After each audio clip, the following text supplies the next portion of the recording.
Жарайды балам. Торғайларға қамқор болу керек. Ол үшін ең бастысы мынау құрал сайманға мән беру керек. Мынау бізде балға, мынау бізде шеге, мынау бізде ара, мынау бізде сыртынан қаптайтын қағаз. Мұнда тағы да орайтын, бұрайтын шуруптар бар. Жарай ма? Кел балам, мұнда отыра ғой.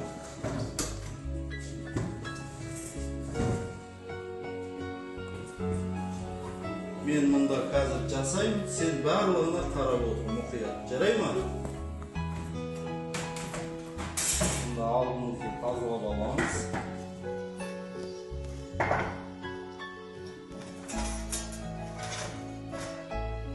Өлшеп, қазір барлығын кесеміз. Жарай ма?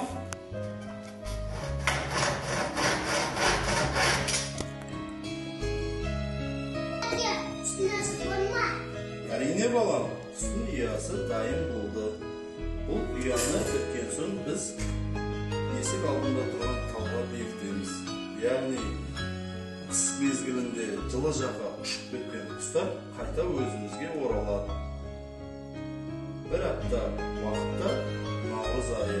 Наурыз айында жылы жаққа құстар қайта өзімізге келеді. Қазір ұяны біз бітірдік. Енді ұяны талға бекітетін ұзын ағашты қатайтып бекітеміз. Содан кейін талға орнатамыз. Жарай ма?